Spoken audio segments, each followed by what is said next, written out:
আসসালামু আলাইকুম। সংবাদে আপনাদের সবাইকে স্বাগত। সংবাদ শিরোনাম।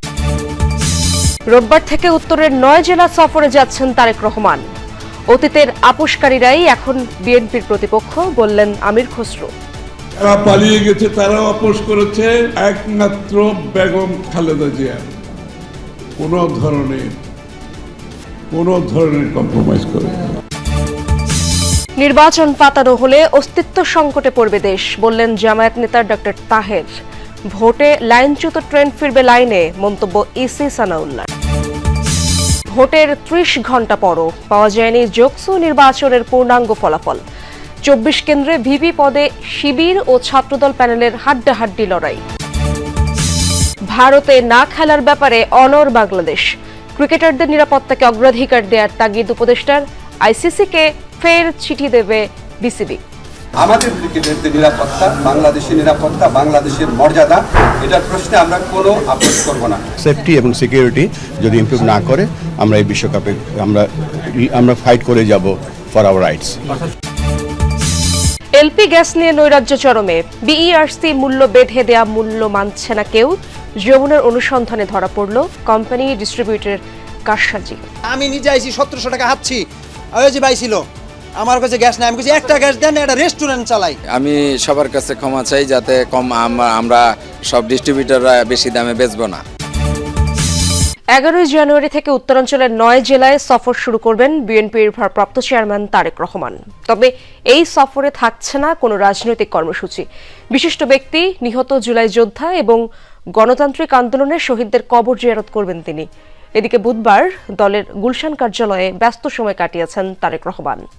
গণ অধিকার পরিষদ ও ঢাকা 17 আসনের নেতাকর্মীদের নিয়ে আলাদাভাবে মতবিনিময় সভা করেছেন তিনি। তারেক রহমানের সাথে সৌজন্য সাক্ষাৎ করেছেন চীনের রাষ্ট্রদূত ইয়াওয়েন। শোক সপ্তাহ পালন শেষে এবার নির্বাচনী কাজে পুরোপুরি মনোযোগ বিএনপির ভারপ্রাপ্ত চেয়ারম্যান তারেক রহমানের। প্রচার শুরু হওয়ার আগে উত্তরাঞ্চলের পঞ্চগড়, দিনাজপুর, রংপুর, বগুড়া সহ 9 জেলায় যাচ্ছেন তিনি। 4 দিনে সেই সফর শুরু হবে 11 জানুয়ারি টাঙ্গাইলে মাওলানা আব্দুল হামিদ খান ভাসানীর কবর জিয়ারতের মাধ্যমে। তার আগে বিদেশি কূটনীতিকদের সাথে সাক্ষাৎ করেছেন তারেক রহমান। বুধবার বিকেলে গুলশান কার্যালয়ে আসেন ঢাকায় নিযুক্ত চীনের রাষ্ট্রদূত ইয়াওয়েন। একটা দেশের ইন্টারনাল নির্বাচন নিয়ে তাদের মানে they don't express any views. It is an internal matter. They are ready to work with the next elected government of Bangladesh. এবং ওনারা গুরুত্ব সহকারে বিবেচনা করে তারেক সাহেবের রোল। এর আগে তারেক রহমানের সাথে সাক্ষাৎ করতে গুলশান কার্যালয়ে আসেন গণ অধিকার পরিষদের সাবেক ও বর্তমান নেতারা। পাশাপাশি ঢাকা 17 আসনের থানাভিত্তিক নেতাদের সাথে মতবিনিময় করেছেন বিএনপির ভারপ্রাপ্ত চেয়ারম্যান। ভারপ্রাপ্ত চেয়ারম্যানকে বিপুল ব্যবধানে জয়যুক্ত করতে যা যা করার দরকার তা করবেন এবং প্রতিটি ভোটারের দ্বারস্থ হওয়ার জন্য যা করণীয় তাই করবেন বলে ভারপ্রাপ্ত চেয়ারম্যানকে তারা আশ্বস্ত করেছেন। বিএনপির স্থানীয় স্বতন্ত্র প্রার্থী দাঁড়িয়েছেন এবং সেটা আমাদেরকে বিব্রত করছে এবং এইটা আমাদের নির্বাচনে মাঠে একটা চ্যালেঞ্জও, সেটা আমরা ভারপ্রাপ্ত চেয়ারম্যান তারেক রহমানকে জানিয়েছি এবং বহিষ্কার না করে তাদেরকে আলাপ আলোচনা সমঝোতার মাধ্যমে যদি প্রত্যাহার করানো যায় আমরা আমাদের সেই অভিব্যক্তি ব্যক্ত করেছি।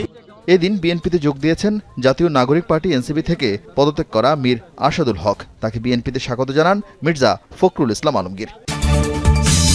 দলীয় বিবেচনায় ডিসি, এসপি নিয়োগ হয়েছে এমন অভিযোগ এনে জামায়াতে ইসলামী দাবি করেছে। মনোনয়নপত্র যাচাইয়ে এর প্রতিফলন দেখা গেছে। বিকেলে সিইসির সাথে জামায়াতের একটি প্রতিনিধি দলের বৈঠকের পর এমন মন্তব্য করেন দলটির নায়েবে আমির ডক্টর সৈয়দ আব্দুল্লাহ মোহাম্মদ তাহের। এর আগে সকালে এক অনুষ্ঠানে নির্বাচন কমিশনার আবুল ফজল মোহাম্মদ সানাউল্লাহ গত 3টি নির্বাচনের ক্ষতি সমন্বয় করে সুষ্ঠু নির্বাচন আয়োজনের প্রত্যাশা জানান।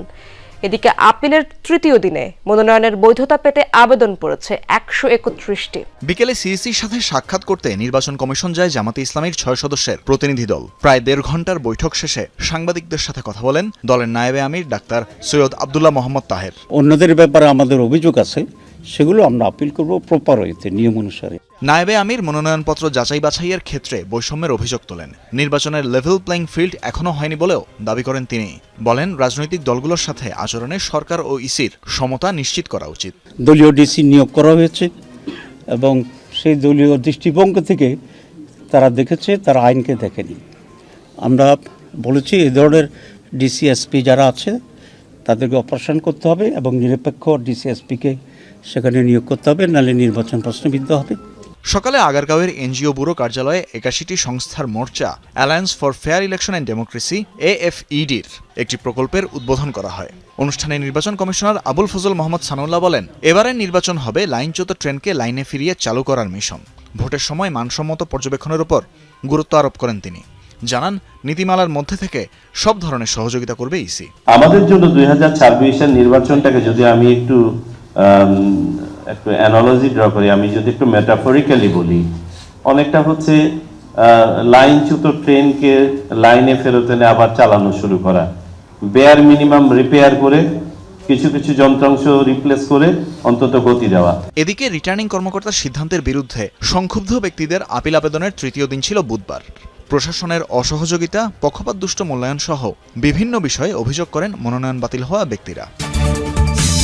নিরাপত্তার শঙ্কায় ভারতে টি-20 বিশ্বকাপ খেলতে না যাওয়ার সিদ্ধান্ত নিয়ে আইসিসিকে পাঠানো ইমেইলের জবাব পেয়েছে বিসিবি, যেখানে বিশ্বকাপে বাংলাদেশ দলের পূর্ণাঙ্গ এবং নিরবচ্ছিন্ন অংশগ্রহণ নিশ্চিত করার বিষয়ে প্রতিশ্রুতি দিয়েছে আইসিসি। আনুষ্ঠানিক সংবাদ বিজ্ঞপ্তিতে বিষয়টি নিশ্চিত করেছে বিসিবি, যেখানে বলা হয়েছে বিসিবির উত্থাপিত উদ্বেগগুলো সমাধানের লক্ষ্যে আইসিসি নিবিড়ভাবে কাজ করার ইচ্ছা প্রকাশ করেছে। পাশাপাশি টুর্নামেন্টের বিস্তারিত নিরাপত্তা পরিকল্পনায় বিসিবির মতামতকে স্বাগত জানানো আর যথাযথ গুরুত্বের সঙ্গে বিবেচনার আশ্বাস দেওয়া হয়েছে।